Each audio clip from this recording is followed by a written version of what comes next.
Welcome you all for the lecture series on DC machines and transformers.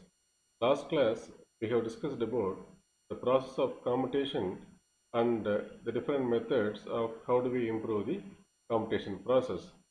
This class we will be discussing about parallel operation of different types of DC generator and the losses associated in a DC machine. Also, we will be talking about the condition for maximum efficiency in a generator. Let us understand the importance of parallel operation of generators. Uninterrupted power supply is an essential requirement of almost all the electrical apparatus today. Ensuring this kind of continuity in supply is very critical with the help of a single generator. So we have to go by multiple generators by which we can ensure the continuity of the service. Moreover, with the help of more number of generators in parallel, we can operate the system more efficiently. During peak hours, the load will be maximum, and during the non-peak hours, the loads will be minimal. Depending upon the load available in the grid system, we can add the more number of generators in parallel, or we can remove the generators from parallel operation. And another important point, the planning of maintenance, also repair service is easy when we go with more number of generators. Capacity building also very easy in case of connecting generators in parallel. Depending upon the additional load included in the grid system, we can add a smaller unit or a larger unit generators. In a parallel circuit, voltage across in each unit should be same. Look at the different conditions applicable for parallel operation of a generator. If the generator voltage is greater than that of the voltage at the paralleling point, then we could say that the generator operation is taking place. Yeah. So during the generator action, the DC machine will deliver a current to the loads. When the generator voltage equal to the voltage at the paralleling point, then we could say the generator is said to be in floating mode, meaning no current is delivered to the load terminal from the DC machine. And the third possibility is the generator voltage is less than that of the voltage at the paralleling point. So we could conclude that this condition will ensure the motoring action, meaning the respective machine will draw the current from the paralleling point. Look at the diagram 1, the generator 1, that is here, T1 is already delivering the load which is connected to the paralleling point. This is about the positive terminal of the paralleling point and negative terminal of the paralleling point. And generator 2, that is G2, is an incoming generator. We have to connect this generator into the paralleling point. Initially, run the prime mover of the generator G2 at a rated speed and close the switch S2 to complete the circuit via G. To complete the circuit via the voltmeter V, followed by adjust the field such that V1 V is equal to 0, meaning V1 is equal to V2. That is, the both voltages are equal. Now close the switch S1 to connect the generator G2 in parallel with the generator G1. Still the generator G2 is not supplying the load, it is in floating mode. If the generator wants to supply the load, we have to increase the voltage E2 or V2 greater than that of E1. In order to remove the generator from the load, field of the respective generator should be weakened in such a way that the ammeter reads to 0 value, and other generator should be strengthened to supply the load. finally open the switch. The diagram shows the external characteristics of two TCs and generators in parallel. Look at generator number 1 is having more drooping characteristics, and generator 1 shares the current up to this level. The current is I1, and generator 2 delivers more load by taking the current I2. If we want to share the load by both generators equally, the characteristics of the generators would be of similar in nature. The diagram shows the parallel operation of a DC compound generator. We know that the compound generator consists of both the series winding and also the shunt winding. Due to the rising characteristics of a compound generator and in the absence of corrective devices, the parallel operation of such a kind of a generators are unstable. We can assume that initially each generator taking proper share of the load, and due to some reason the generator 1 is taking slightly an increased load, so current passing through its respective series winding is increasing, which strengthens the field and increases the generated EMF. Hence, it leads to take some more load. As the total load current is constant, assume that the generators are delivering the constant load. C2 drops some load, hence weakening its series field, which results drooping of further load. Finally, G1 will take the entire load, and the circuit breaker of any one of the generator will open. Hence, the parallel operation is being stopped.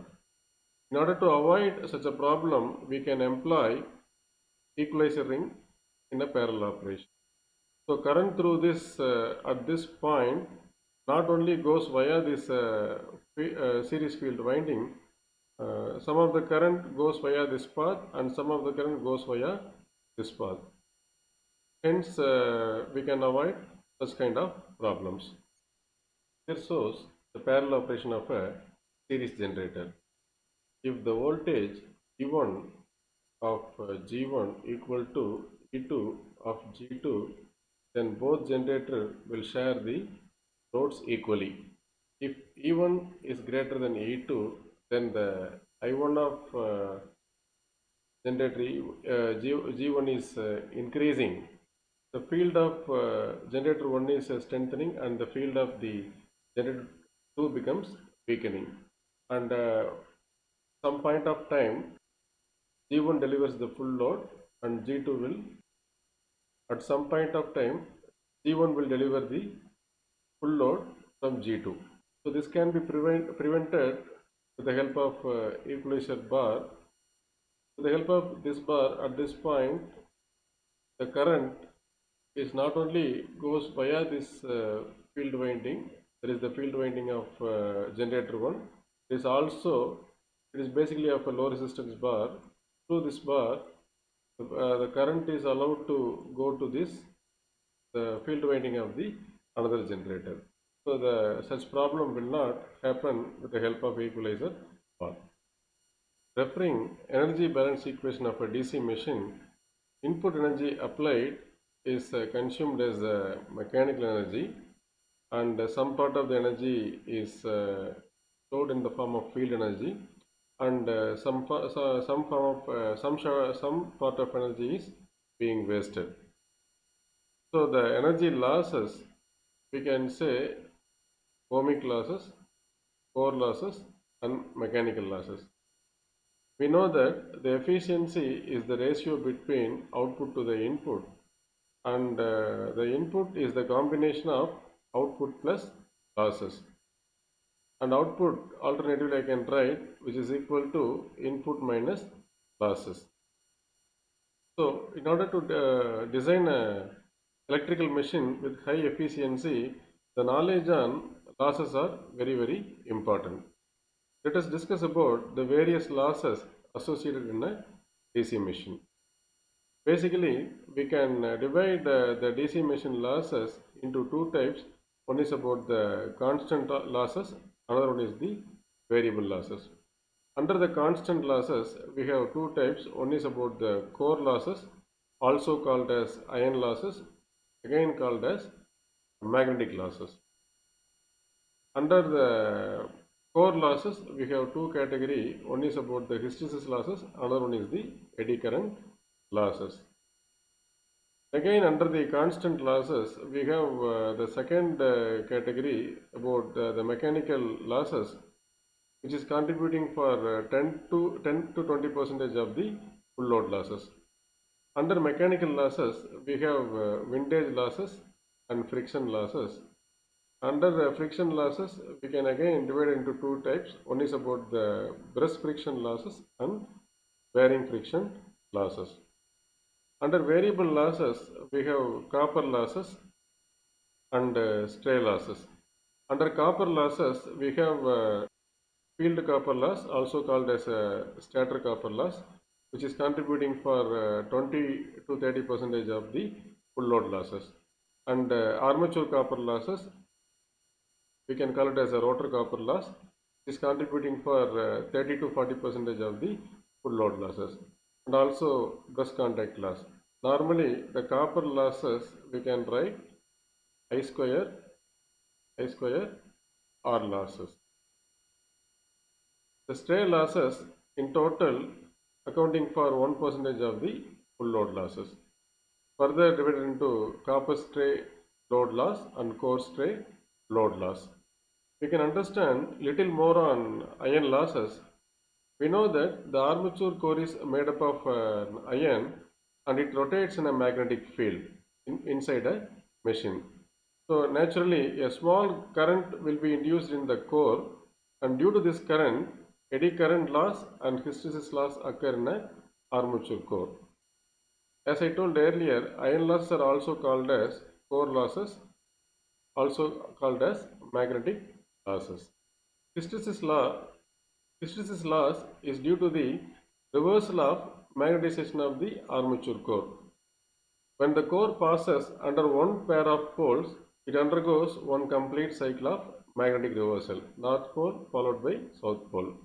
So the frequency of magnetic reversal is given by F is equal to P into N divided by 120. P is nothing but the number of poles and N is the speed of a machine in RPM. Hysteresis loss depends upon the volume and grade of the iron and also the frequency of magnetic reversal and the value of flux density. So using Steinmetz formula, we can write the hysteresis loss is equal to eta B max 1.6 F into V watts, where eta is the Steinmetz hysteresis constant and V is the volume of the core in meter cube. Now we may understand about the eddy current loss. We know that the armature core rotates in a magnetic field that leads to induced EMF due to the Faraday's law of electromagnetic induction, and because of this EMF, the current will flow in the rotor body because the body has got a low resistance of core, and this current is called as an eddy current. And power dissipation due to this eddy current, we call it as an eddy current loss. So the core resistance can be increased by constructing the core of thin round iron sheets called as laminations. So these laminations are insulated from each other with varnish coatings.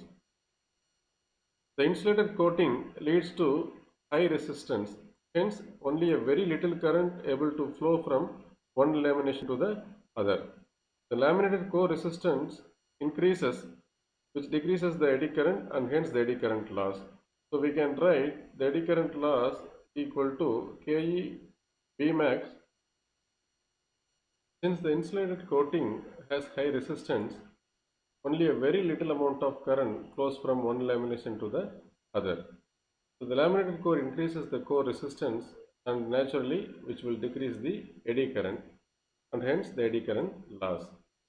So we can write the equation for eddy current loss, which is equal to Ke B max square F square T square into V in terms of watts, and Ke constant depending upon the electrical resistance of the core, F, frequency of magnetic reversal in hertz. C is the thickness of lamination in meter, and V, volume of core in meter cube. So the eddy current loss depends upon the square of lamination thickness. Hence, thickness should be kept as small as possible. Look at the power flow diagram of a DC machine. So this one shows the power flow diagram of a DC generator. In case of a generator, mechanical energy is converted into electrical energy, and where mechanical losses are more in case of a DC generator, followed by core losses and copper losses, and stray losses counts a very minimum percentage. So this diagram shows the power flow diagram of a DC motor. In case of a motor, electrical energy is converted into mechanical energy, where the copper losses are more, then followed by core losses and followed by mechanical losses, and as in the case of DC generator, stray losses accounts only a very minimal value. Let us discuss about the condition for maximum efficiency. We know the efficiency is the ratio between output to the input. Output is nothing but the product of voltage into the load current, and input we know output plus losses. That is, output is V into IL, and the losses variable losses and constant losses. So divide the numerator and denominator by V into IL. So dividing the numerator with V into IL, I can get 1 in the numerator, and here again VIL by VIL 1, and here divided by VIL, I can write what? IL and IL will get cancelled. ILRA divided by V plus WC by V into IL. So we know the efficiency will be maximum whenever the denominator of equation is minimum. So I can differentiate the equation with respect to this equation with respect to the load current. So I can get ultimately this relation. It's a very simple differentiation, and finally I can get the variable losses is equal to constant losses. I told the variable losses is an I square R loss, and IL square RA is a variable losses equal to WC implies the constant losses. So this is the condition to achieve the maximum efficiency in a DC machine. So far we have discussed about the need for parallel operation and parallel operation of different types of generators, namely shunt generator, series generator, and compound generator. Also, we have discussed about different types of losses such as constant losses and variable losses. We have derived the condition for maximum efficiency in a DC generator. The next class we will be discussing about different types of winding used in a DC machine. Thank you.